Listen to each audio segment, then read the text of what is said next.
La jornada amanece cargada de un aire pesado en la casa grande, ese aire que parece retener los silencios y multiplicar los pensamientos no dichos. Begoña camina por los pasillos como si buscara en cada rincón una respuesta, aunque en realidad lo único que la mantiene en pie es la presencia de Gabriel. Desde que todo a su alrededor comenzó a desmoronarse, desde que la pérdida y el dolor marcaron su piel invisible, él se ha convertido en ese muro donde apoyar la frente, en esos brazos que parecen prometer un respiro. Pero lo que Begoña aún ignora es que, tras la calma que le inspira Gabriel, existe una grieta, una sombra de traición que amenaza con derrumbar la única tabla de salvación a la que se aferra. Mientras tanto, en otra parte de la misma casa, Cristina busca con desesperación a Irene. Ambas mujeres comparten la misma angustia, la desaparición de José. Han pasado demasiados días sin noticias, y el vacío se vuelve insoportable. El único nombre que les viene a la mente es el de Damián, no por confianza plena, sino porque el patriarca siempre conoce a alguien que conoce a otro. Y así sucede. Damián, con esa mezcla de poder y frialdad que lo define, les entrega el contacto de un detective, Ángel Ruiz. En ese gesto hay un doble filo. Parece querer ayudarlas, pero también asegura mantener el control, recordándoles que toda esperanza depende de él. En el dispensario, Andrés recibe la visita de Begoña. Ella entra con una seriedad que delata la tormenta interior que arrastra. Le cuenta que María ha despedido a Olga. El eco de la noticia resuena como un disparo en un ambiente ya cargado. ¿Por qué lo ha hecho? ¿Porque realmente la mujer era demasiado brusca? ¿O porque Andrés rechazó la adopción y este despido es su venganza silenciosa?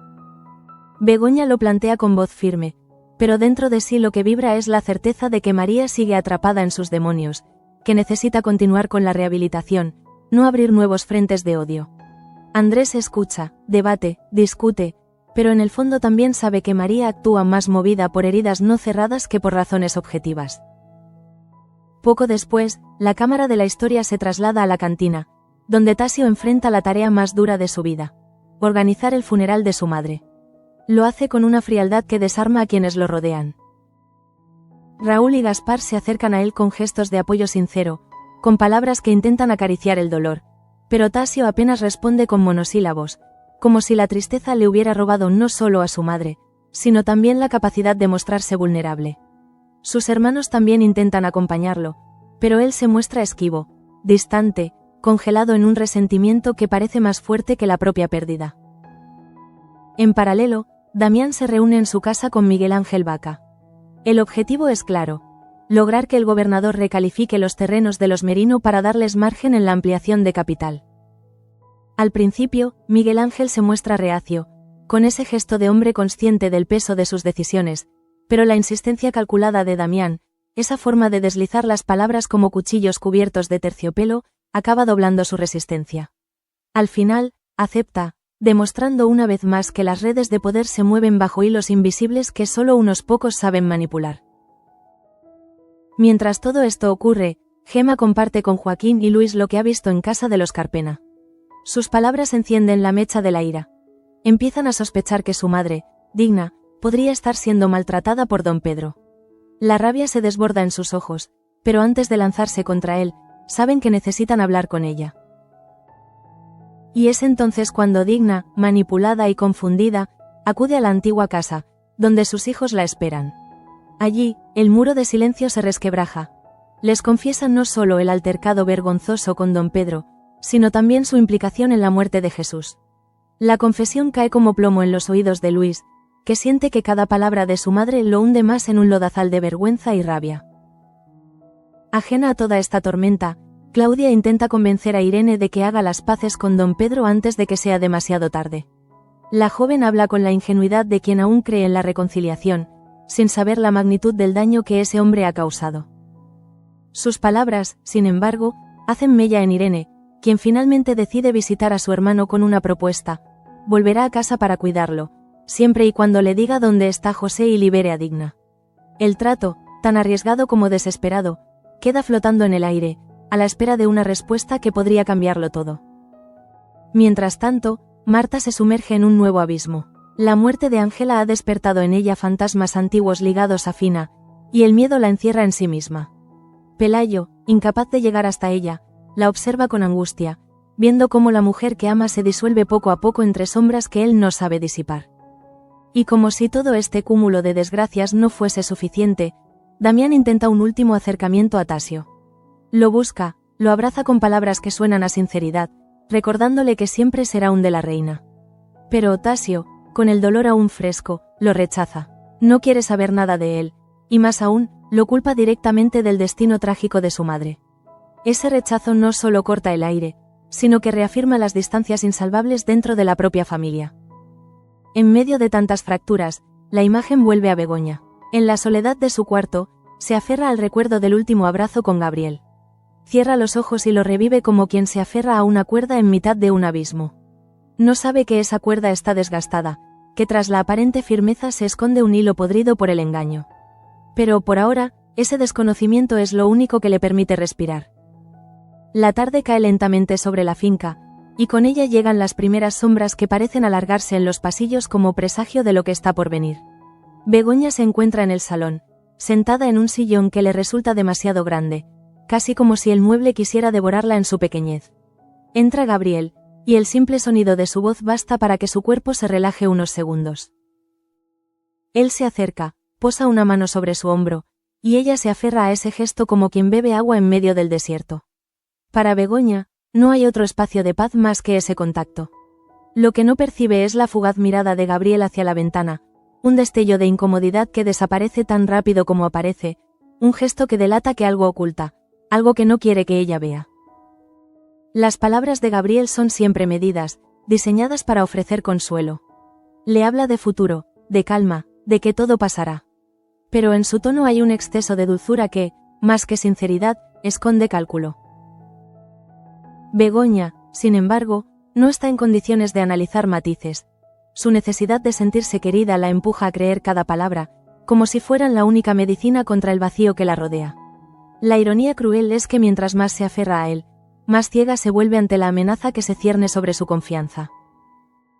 Mientras tanto, en otra parte de la casa grande, Cristina recibe la llamada del detective Ángel Ruiz. Sus ojos brillan con una chispa de esperanza, pero al mismo tiempo la ansiedad la devora. Irene la acompaña, y ambas escuchan con atención cada detalle. Ruiz promete indagar sobre el paradero de José, pero advierte que los primeros indicios no son alentadores. La incertidumbre se convierte en un nudo en el estómago de las dos mujeres. Irene, intentando mostrarse fuerte, sostiene la mano de Cristina, pero en sus pupilas se refleja el miedo de perder a su hermano para siempre. En la cantina, Tasio recibe la visita inesperada de Carmen Recas. Ella, sabiendo el dolor que atraviesa, intenta romper la coraza de frialdad con la que él se defiende. Le recuerda que no está solo, que tiene amigos, que tiene a ella. Pero Tasio la corta con una frialdad que hiela el ambiente. No entiendes nada. Esa distancia duele, porque Carmen lo ama en silencio, y lo único que desea es compartir su carga. Sin embargo, el muro de resentimiento de Tasio es tan alto que ni siquiera el amor más sincero logra escalarlo. En paralelo, Luis y Joaquín siguen rumiando las palabras de su madre. La confesión de Digna sobre su implicación en la muerte de Jesús ha abierto una herida imposible de cerrar. Ambos hermanos sienten una mezcla de compasión y rabia.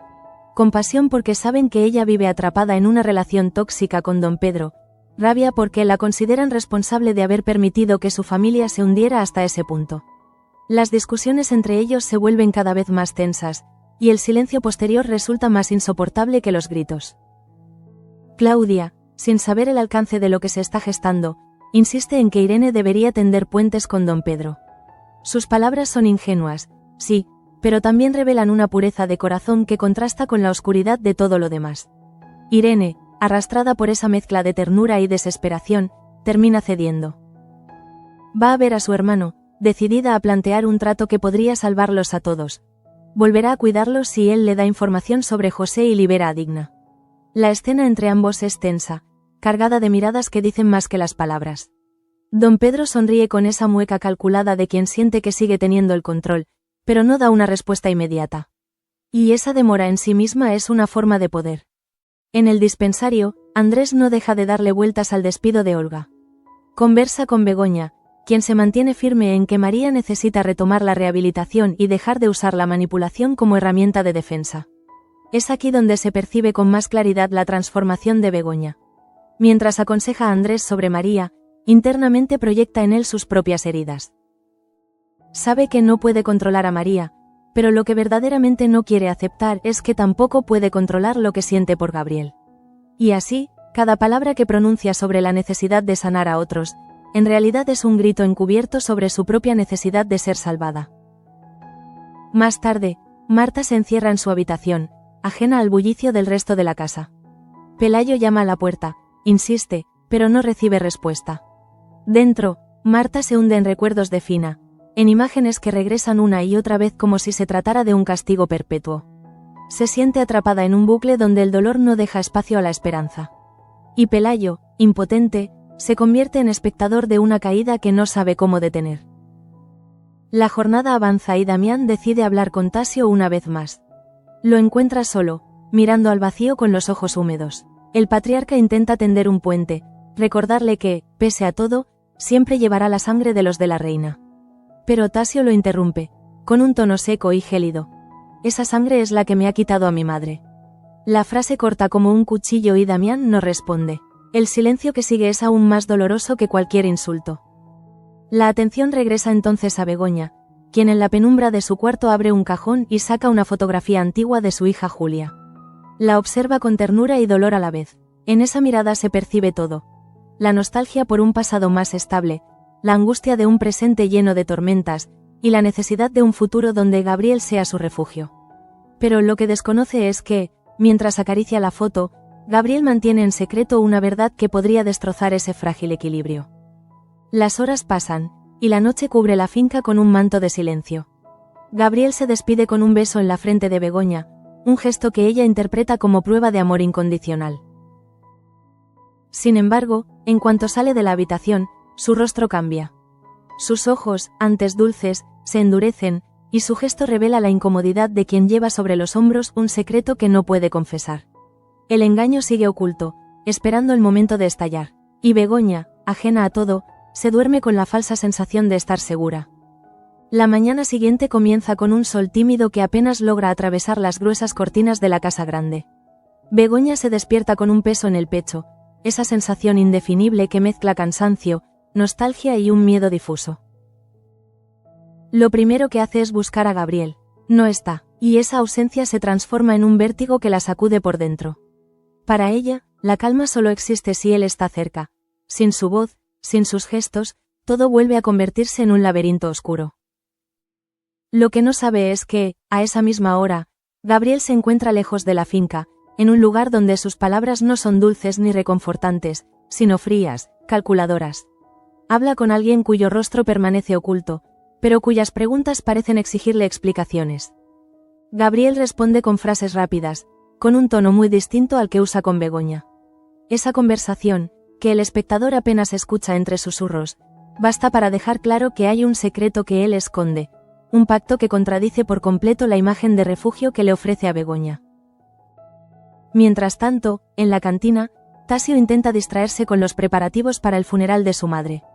Sin embargo, cada gesto cotidiano, una taza apoyada con fuerza sobre la mesa, una silla arrastrada sin cuidado, se convierte en detonante de su rabia contenida. Raúl y Gaspar lo observan a distancia, conscientes de que su amigo no necesita consejos, sino un espacio donde desahogar su furia. Carmen también aparece, con la esperanza de suavizar el dolor de Tasio, pero recibe otra vez la misma frialdad. Un muro de indiferencia que le recuerda lo lejos que está de alcanzar su corazón en este momento. En paralelo, Cristina recibe un segundo mensaje del detective Ruiz. La información es escasa, pero suficiente para encender nuevas dudas. José podría haber sido visto en las afueras del pueblo, aunque sin pruebas concretas. Irene, agotada, se aferra a esa mínima esperanza como si fuera la última luz en un túnel interminable. Y aún así, su decisión de negociar con don Pedro la persigue como un eco. ¿Habrá hecho lo correcto? ¿O su propuesta terminará dándole aún más poder al hombre que ha destruido a tantos? En otra parte, Luis y Joaquín confrontan de nuevo a su madre. Digna, con los ojos enrojecidos, les repite entre lágrimas que se siente atrapada, que la mano de don Pedro pesa sobre cada uno de sus pasos. Pero lo que más estremece a sus hijos no es la confesión de maltrato, sino la forma en que admite haber participado, aunque fuera indirectamente, en la tragedia de Jesús. Luis no sabe si abrazarla o apartarse de ella. Joaquín, más impulsivo, explota con palabras que hieren. Y al final, lo único que queda en esa habitación es un silencio lleno de reproches. Mientras todo esto se desarrolla, Marta continúa hundiéndose en su propio abismo. Sus recuerdos de Fina se mezclan ahora con imágenes de Ángela, como si su mente se empeñara en recordarle que cada vínculo que intenta sostener se rompe en pedazos. Pelayo insiste en acompañarla, pero ella se encierra aún más, hasta el punto de dejarlo al otro lado de la puerta, incapaz de compartir su dolor. En el dispensario, Andrés conversa de nuevo con Begoña. Ella insiste en que María necesita ayuda, en que su manera de manejar el despido de Olga no es más que una extensión de sus heridas sin cicatrizar. Andrés escucha con atención, pero lo que realmente observa es la vulnerabilidad en los ojos de Begoña. Ve a una mujer que habla de María como si hablara de sí misma. Alguien perdida, necesitada de sostén. Y aunque lo percibe, no se atreve a nombrarlo, porque nombrar esa fragilidad sería también reconocer lo mucho que él mismo ha fallado en protegerla en el pasado. La jornada avanza, y Gabriel reaparece en la casa grande. Begoña, que lo ha esperado con el corazón encogido, se lanza a abrazarlo apenas lo ve. Para ella, ese gesto es todo. Confirmación de que no está sola, de que puede seguir resistiendo. Gabriel sonríe, la envuelve en un abrazo que parece sincero, pero el espectador ya ha visto lo que ocurre detrás de esa sonrisa. El secreto que carga lo corroe por dentro. La ironía es cruel. Cuanto más lo necesita Begoña, más se hunde ella en una mentira que tarde o temprano saldrá a la luz. Por la tarde, en los jardines de la finca, Claudia habla con Irene, tratando de convencerla de que dé un paso más hacia la reconciliación con don Pedro. Irene guarda silencio, pero en su mente repite una y otra vez la oferta que ya le hizo a su hermano. El dilema la consume: recuperar la paz familiar a costa de someterse otra vez al control de Pedro, o resistir y arriesgarlo todo. En paralelo, Damián se cruza con Tasio. El patriarca intenta una vez más acercarse, hablarle de unidad, de familia, de sangre compartida. Tasio lo corta con dureza. La sangre que compartimos me ha robado demasiado. La frase, dicha con voz baja pero firme, deja a Damián sin respuesta. El hombre que siempre ha manejado todo con palabras calculadas se queda por primera vez en silencio. Y ese silencio es quizás más devastador que cualquier discusión. La tensión crece, pero el foco vuelve inevitablemente a Begoña. Por la noche, ella y Gabriel comparten un momento a solas. Hablan del futuro, de Julia, de lo que podría ser una vida lejos de tantas tensiones. Begoña sonríe con lágrimas en los ojos, convencida de que ese hombre es su ancla en medio de la tormenta. Gabriel la mira, le acaricia el rostro, y sus palabras son suaves, casi un susurro. Pero al apartar la vista, su mirada se endurece, y el espectador entiende que esas promesas son parte de un juego más oscuro. El engaño sigue presente, invisible para ella, visible para todos los demás. La mañana se abre con un cielo encapotado, como si el propio clima presintiera la tormenta que está a punto de estallar dentro de la familia. En la cocina de la casa grande, Begoña prepara café con las manos temblorosas. Sus movimientos son automáticos, pero su mente está en otra parte. En Gabriel, en lo que significa para ella, en ese abrazo de la noche anterior que la sostuvo cuando sentía que se hundía. Cada gesto, cada palabra de él la mantiene en pie, aunque algo en el fondo de su conciencia le susurra que no puede depender tanto de una sola persona.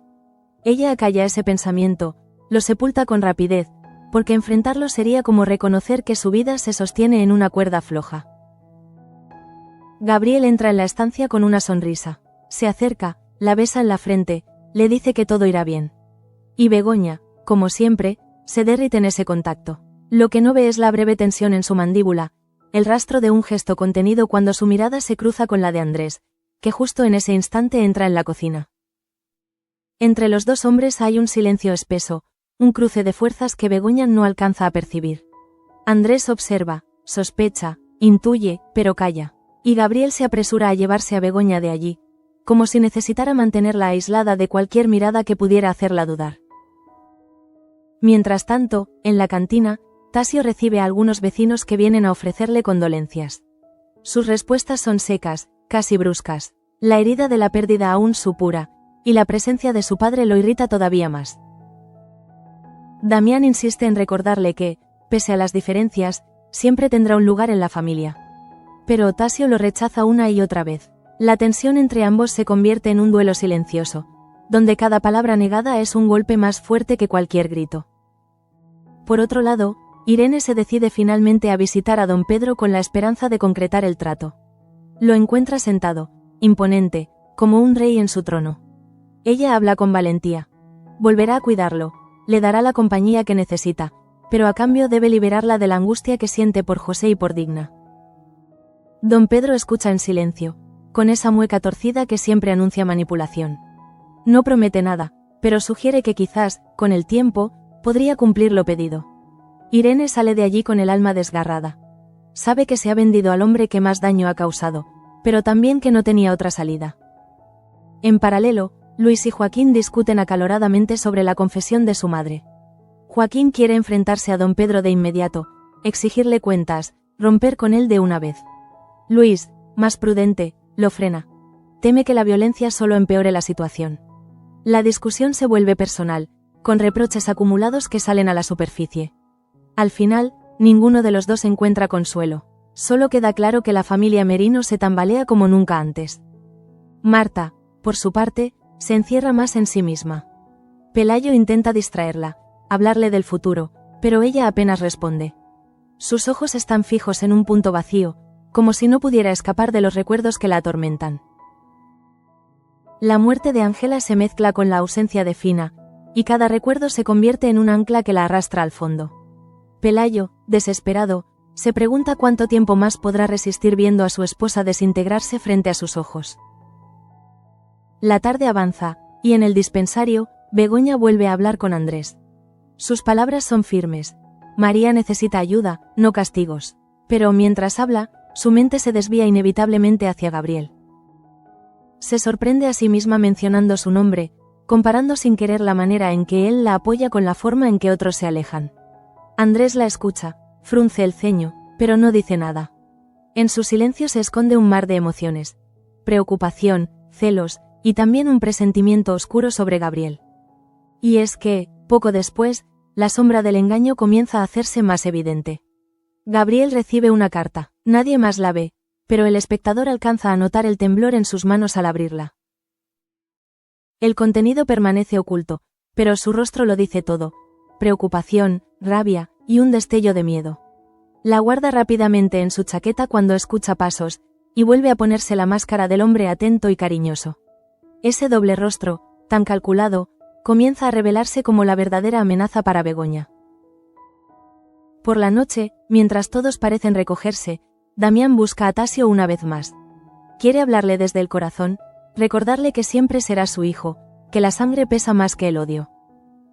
Tasio lo escucha en silencio, con los ojos enrojecidos, y finalmente responde con un reproche devastador. Tú siempre elegiste tu poder por encima de nosotros.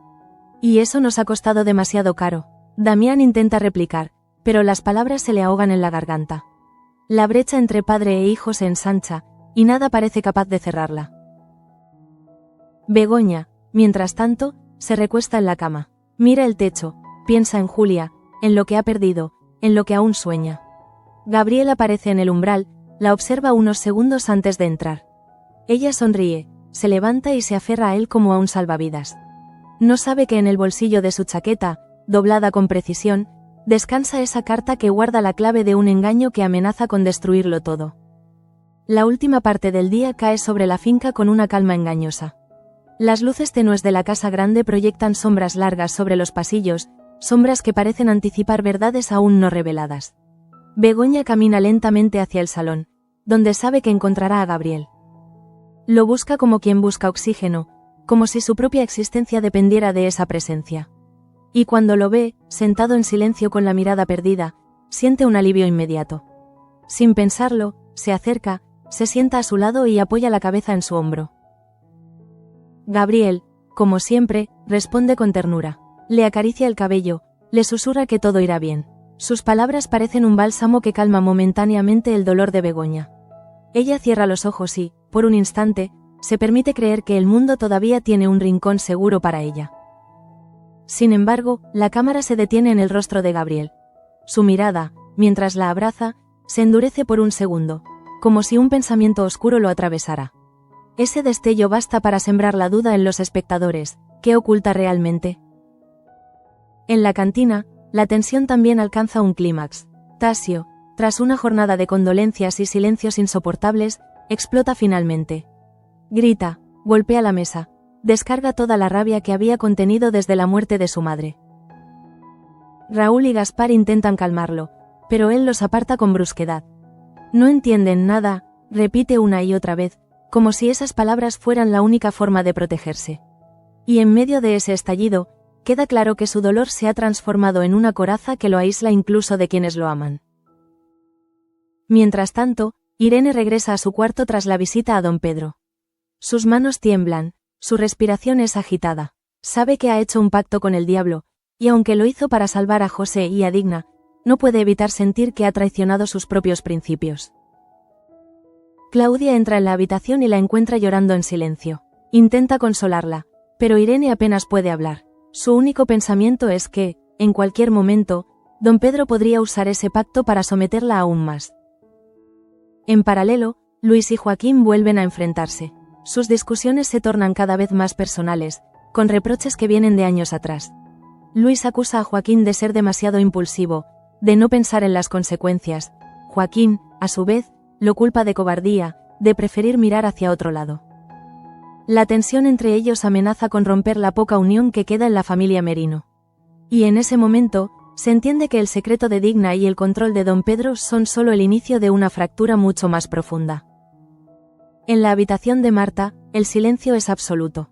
Pelayo entra con cautela, temiendo encontrarla hundida una vez más. Y así es. Ella está sentada en el suelo, abrazando sus rodillas, con la mirada perdida en un punto invisible. Sus labios murmuran palabras ininteligibles, recuerdos mezclados de Fina y de Ángela, como si ambas presencias la atormentaran sin tregua. Pelayo se arrodilla frente a ella, intenta tomarle las manos, pero Marta las retira. No puedo más, susurra. Esa frase, tan breve, retumba con la fuerza de un trueno en el corazón de Pelayo. De vuelta en el salón, Begoña conversa con Gabriel. Hablan de Julia, de los sueños que alguna vez tuvieron, de la posibilidad de empezar de nuevo. Ella le confiesa que sin él estaría perdida, que él es su única esperanza, su único consuelo. Gabriel la escucha en silencio, y aunque sus labios sonríen, su mirada vuelve a delatar un conflicto interno. Porque mientras Begoña deposita en él toda su confianza, en su bolsillo sigue guardada esa carta misteriosa que esconde una verdad capaz de destrozarlo todo. La noche avanza, y Damián busca a Tasio una vez más. Esta vez no hay palabras de consuelo, ni intentos de suavizar la situación. Solo un silencio cargado, un padre que mira a su hijo con tristeza y un hijo que lo mira con resentimiento. Finalmente, Tasio rompe ese silencio con una frase que hiere más que cualquier golpe. No necesito nada de ti. Damián se retira, derrotado, sabiendo que ha perdido mucho más que una relación.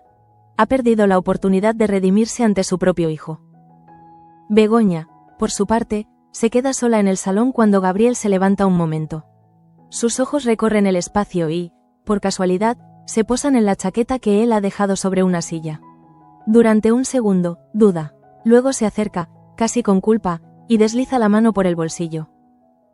No llega a sacar nada, porque en ese instante Gabriel regresa y la sorprende. Ella sonríe nerviosa, inventa una excusa. Él la observa fijamente, con una intensidad que la incomoda, pero no dice nada. Vuelve a sonreír, la besa en la frente y cambia de tema. Pero en el aire queda flotando la certeza de que, tarde o temprano, esa carta será descubierta. La escena final del episodio se centra en Begoña, recostada en la cama, mientras Gabriel la observa desde el umbral. Ella, agotada, se aferra a la idea de que ha encontrado en él un refugio. Sus ojos se cierran, confiados. Gabriel, en cambio, mantiene la mirada fija en ella, y en su expresión se mezclan ternura y un secreto que aún no se atreve a revelar. El contraste es brutal.